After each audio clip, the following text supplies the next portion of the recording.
Hear ye, hear ye!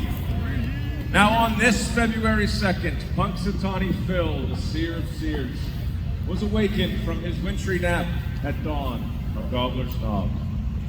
Phil looked to the skies and then, speaking in Groundhogese, directed this President Dunkel to the proper scroll, which reads, I see the morning has brought the finest people. I see their bravery and spirit. The time has come, I can feel it, the excitement, I can hear it. I see the folks with gray in their hair, and I see the kids all young and scrawny. Their eyes and cheeks aglow from the cold, clean air of sweet Punxsutawney. I see that everyone knows their part, and I am merely the sage. But above all else, I see a shadow on my stage. And so, no matter how you measure, in 6 more weeks,